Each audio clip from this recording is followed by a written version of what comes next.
क्या तुम्हारे भाई ने अभी मकान बनवाया है? जी, गृह प्रवेश किया है 2 दिन क्या पहले। तुम्हारी भतीजी का नाम अभिषी है? जी गुरु। आज के बाद अंधविश्वासी कहना बंद कर देना, वरना नंगा कर दिया जाएगा। दोस्तों, बागीशा धाम के पीठाधीश धीरेंद्र शास्त्री पर मीडिया वाले सवाल उठाते हैं कि इनके पास कोई सिद्धियां नहीं है और ये सब अंधविश्वास है। लेकिन धीरेंद्र शास्त्री जी ने मीडिया के सामने ये साबित करके दिखाया कि उनके पास बालाजी की कृपा है और मन की बात जानने वाली सिद्धि भी है। लेकिन दोस्तों, सवाल ये उठता है कि क्या 1-2 सिद्धियां आ जाने पर जीव का मोक्ष हो पाएगा? क्या धीरेंद्र शास्त्री जी के श्रद्धालुओं का मोक्ष हो पाएगा? जानेंगे इस वीडियो में, तो वीडियो को अंत तक जरूर देखना। और सबसे पहले दिखाते हैं धीरेंद्र शास्त्री जी का ये वीडियो। आप में से कोई पत्रकार हमारे चाचा जी का नाम बता सकता है?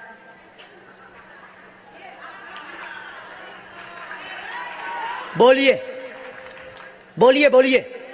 आप में से कोई पत्रकार हमारे बल्कि चाचा जी का नाम उस पे भी है, संस्कार टीवी पे, कोई बता सकता है? बोलो बोलो, वरना आज के बाद अंधविश्वासी कहना बंद कर देना। क्या बता सकते हो? अब आप पत्रकारों में जिनके चाचा का नाम भृगुनाथ तिवारी हो वो आ जाए।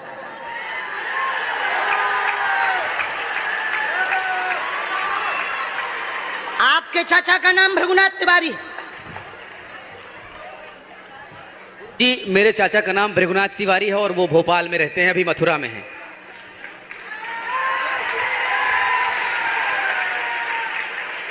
आज लेकिन हमने लास्ट अनुमति ली है अपने बालाजी से। क्या तुमने पहले बताया? लोगों को अंधविश्वास में तो नहीं ढकेल रहा, महापाप पड़ेगा अगर तुमने बताया हो। गुरुजी, मैं 3 दिन से बल्कि इस सच्चाई को एबीपी न्यूज में दिखा रहा हूं। मैंने कोई अंधविश्वास फैलाने का और बताने का काम नहीं किया है। मैं यहीं से आपके दरबार से जनता तो क्या तुम्हारे भाई का नाम राघवेंद्र तिवारी है? जी गुरुजी, एक पत्रकार होने के नाते नाते मैं ये कह रहा हूं, आचार्य धीरेंद्र शास्त्री की जय। क्योंकि मैं जो सुन रहा हूं, मैं देख रहा हूं, ये चमत्कार नहीं है। क्या तुम्हारे भाई ने अभी मकान बनवाया है? जी, गृह प्रवेश किया है 2 दिन क्या पहले। तुम्हारी भतीजी का नाम अभिषी है? जी गुरुजी। आज के बाद अब अंधविश्वासी कहना बंद कर देना, वरना नंगा कर दिया जाएगा। हम हनुमान जी के सेवक हैं, ललकार कर करते हैं कि हमने संतों की चरणों की तपस्या सीखी और सन्यासी बाबा की कृपा को पाया है। जो भ्रम फैला रहे, आज के बाद भ्रम बंद कर देना। और आज के बाद हम किसी को प्रमाण पत्र नहीं देंगे, न सफाई देंगे, ये शपथ गद्दी से खा रहे हैं।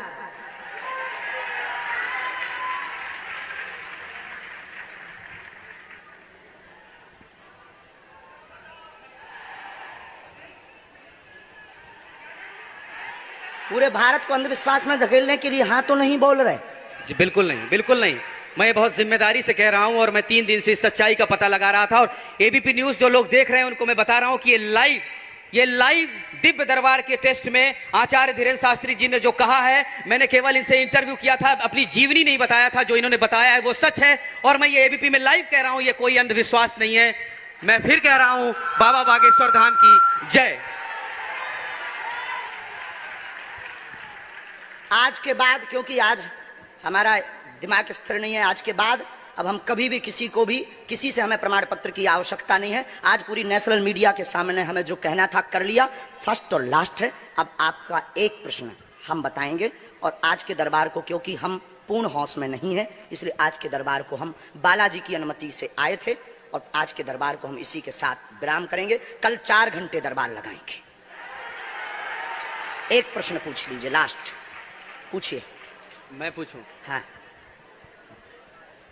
मेरे मन में तो देखिए बहुत सारे सवाल थे जिसको लेकर मैं 3 दिन से लगातार कोशिश कर रहा था। मैं इसी मीडिया में, इसी पत्रकारिता क्षेत्र में और क्या कर सकता हूं, क्योंकि मैं देश और समाज के लिए सेवा करना चाहता हूं इसी फील्ड में रहकर। उसको लेकर पदोन्नति का प्रश्न है, कृपा होगी पत्रकार में, इस मंत्र का जाप करें, आशीर्वाद है। और रुकिए, एक ये रखा है और आपका एक और रखा है। हम गुरु हैं, ऊंची गोटी खेलते हैं। कच्ची गोटी नहीं खोली हो, इसमें वो रहस्य भी लिखे हुए हैं जो दुनिया को पता नहीं, सिर्फ तुम्हें और हमें पता है। वो पूरे कमरों की डिटेल लिखी है इसमें, और ये धमकी नहीं है, सिर्फ आधा पढ़वा करके आपको हम संतुष्ट कर देंगे और पर्चा वापस ले लेंगे। एक ये आएंगे, ये भाव से बैठे हैं, बस ये आपने भी नहीं सोचा होगा।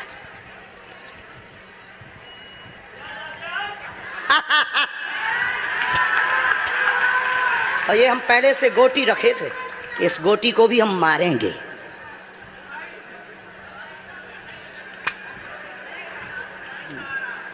एक पर्चा ले सकते हैं। और आइए अब जानते हैं कि एक दो सिद्धियां आ जाने पर जीव का मोक्ष हो पाएगा या नहीं। तो इस पर लेते हैं विचार संत रामपाल जी महाराज जी के।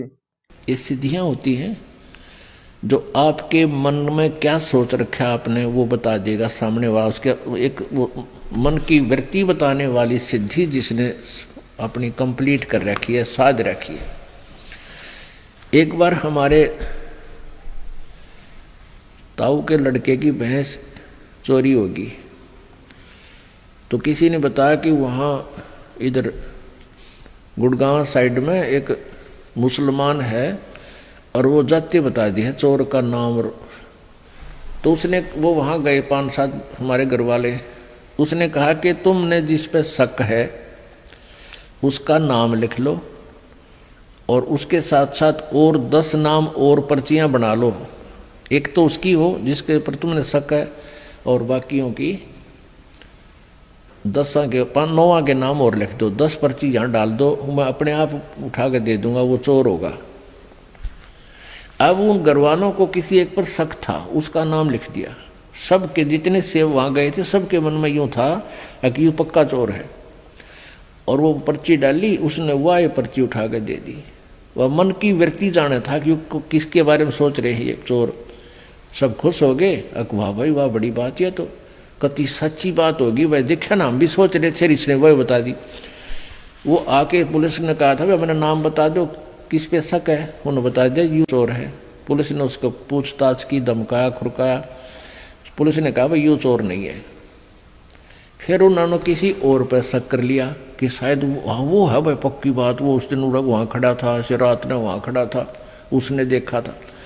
तो वो फिर किसी दूसरे और के पास गए, एक ऐसा ही बकवाद करनी है।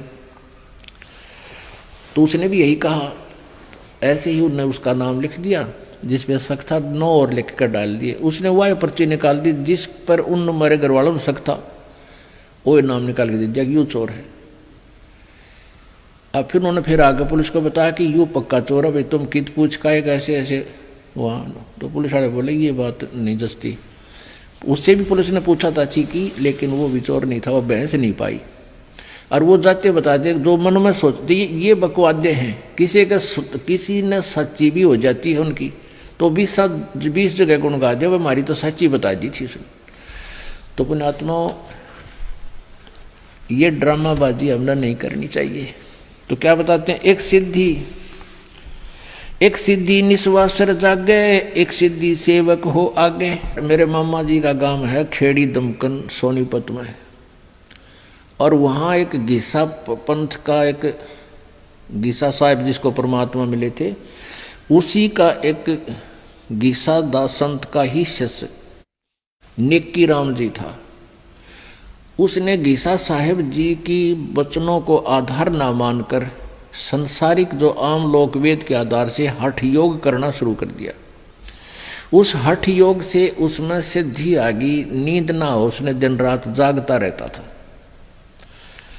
तो वहाँ एक आश्रम बना हुआ है, उस आश्रम की स्थापना होने का कारण जब हमने पूछा तो बताया वहाँ के व्यक्तियों ने कि नेकी राम जी यहाँ एक बड़ी सी थी, वन था छोटा सा, उसमें बैठ गया आके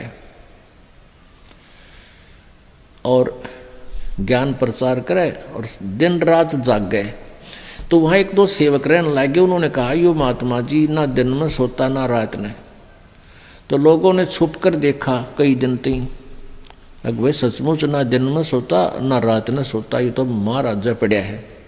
उसका उड़े एक आश्रम बना दिया, मंदिर बना दिया, उसकी पूजा शुरू करने लगे। हैं, और आज कुछ भी कोई ना उसका पल्ले। तो इस प्रकार हम भ्रमित हो जाते हैं। एक सिद्धि निस्वा सर जागे, एक सिद्धि सेवक हो आगे।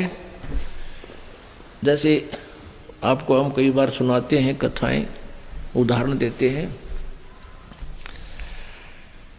कि ये मन जो है ये एक भूत समझो, और इसको यदि भक्ति पर लाए रखा तो ये ठीक से, अगर इसको भक्ति पर नहीं लगाया तो बकवाद सूझता है, कोई भूतपना, कोई गलत काम करवाता है, पाप की तरफ दौड़ता है, हमारे जान का खतरा बनता है। तो इसके लिए किसको कैसे कंट्रोल करना चाहिए इस मन को, इसको परमात्मा के नाम पर लगाए रखना चाहिए। तो इसका उदाहरण देते हैं हम कई बार। तो आपको ये कथा सुनाते हैं। एक साधु था और उसने एक सिद्धि कर ली। उस सिद्धि से क्या होता है कि किसी पितर को या किसी प्रेत को कंट्रोल कर लेते हैं। तो उसकी साधना के कारण ईश्वरीय शक्ति से वो जो सिद्ध किया हुआ जो होता है वो सेवक रूप में प्रकट हो जाता है। वो केवल उसी को दिखाई देता है। ये सिद्धि उसकी साधना से ऐसा हो जाता है। एक संत के पास, एक तपस्वी के पास ऐसी सिद्धि थी, लेकिन उसमें एक अवगुण था कि उसको अगर काम ना बताया गया, वो सेवक प्रकट हो जाता था तो सिद्धि से, तो नहीं तो वो फिर उसको हानि कर देता। एक संत ने वो सिद्धि आती थी, उसने अपने चेले से भी वह सिद्धि करवा दी। लेकिन उस गुरु ने कहा चेले से, शिष्य कि भाई मेरी अब्सेंस में, मेरी अनुपस्थिति में इस सिद्धि का तू प्रयोग मत करना। अब कुछ दिन के बाद गुरुजी चले गए सैर सपट्टे को कहीं दूसरे जगह पर। पीछे से चेले ने सोचा जो यह सिद्धि मैंने की है इसको परीक्षण तो करके देखूं। उसने वो सिद्धि प्रयोग कर दी। सामने एक जंद खड़ा हो गया, एक प्रेत सेवक बनकर कहने लगा, महाराज बात सुन ले, यदि मुझे काम बता और काम नहीं बताओगा तो तेरी गर्दन दाबूंगा, मैं तुझे मारूंगा। तो चेले ने सोचा भाई काम बता दिया, बर्तन साफ कर दिया, बर्तन साफ कर दिया मिनटा में। आटा मांग लिया 10 मिनट में आ लिया। 2-4 काम बताए वो मिनटा में कर दिया। उन्हें सोची अच्छा मेरा भाई, और काम ना बताऊंगा तो मेरी गर्दन दबाओगा, मारेगा। उसने गुरुजी को याद किया, एक मर गया मैं तो आज गुरुजी गलती होगी। इतने वो गुरुजी आ गए। वो गुरुजी कहने लगे, अरे क्या हो गया गुरुजी, ये मन मारेगा, ऐसे ऐसे खड़ा है, ये देख यूँ खड़ा, और काम बताऊं हूँ जब कर देता है मिनटों में। तो गुरुजी ने कहा भी मैंने तेरे से मना किया था बेटा, मेरी एब्सेंस में प्रयोग ना करना, पर एक काम करी, इसने कह दे कि बांस ले आ, बहुत लंबा बांस ले आ। वो बांस ले आया। गुरुजी बोले इसको कह दे कि इसमें जमीन में गाड़ ले, खड़ा कर दे। उन्होंने जमीन में गाड़ दिया। तो गुरुजी बोले इसको कह दे कि इस बांस पर चढ़े जा, उतरे जा, काम होगा जब मैं तेने बुला लूंगा ना, तू अपना यूं काम लगा रहे। तो ऐसे ही इस मन को कंट्रोल करने की विधि बताई परमात्मा ने। संसारी काम करे इतने तो काम में लगे, फिर इस राम नाम के बांस पर चढ़ाए जा, उतारे जा इस मन रूपी भूत को। इसमें ठाली ना छोड़े ना, यू हानि कर देगा। ये मन जब भी भक्ति से दूर हो गया, इस राम नाम के बांस तो उतर गया, उसी समय देख लेना आपको लेकर डूब जाएगा, उसी स्थान पर जा छोड़ेगा जहां से शुरू हुए थे। तो ये बता रखा कि एक सिद्धि निस्वा सर जागे, दिन रात जागे, एक सिद्धि सेवक हो आगे, एक सिद्धि स्वर्गापुर धावे, एक सिद्धि जो सब गठ छावे, एक सिद्धि सब सागर पीवे, एक सिद्धि जो बहुजुग जीवे। एक सिद्धि जो सब सागर पीवे। एक अगस्त नाम के ऋषि जी थे, उन्होंने सारे जीवन में एक सिद्धि प्राप्त कर ली, सारे सागर पीण की। एक ऐसी शक्ति है, ईश्वरीय पावर है, ऐसी शक्ति है जो उसको सिद्धि कर लेता है। तो इसने कोई बात होगी थी, कहा सुनी, तो अगस्त ऋषि ने एक ही घूंट में अपना सातों सागरों को पी लिया था। अपने आत्माओं, ये जो शक्ति है भगवान की, वो ऐसी ही अटपटी होती है। आम आदमी इस बात को नहीं समझ सकता, ये तो वही समझ सकते हैं जो परमात्मा से परिचित है। उसने एक घूंट में सातों सागर पी लिए, इतनी सिद्धि उसको प्राप्त हो गई थी, लेकिन मोक्ष नहीं।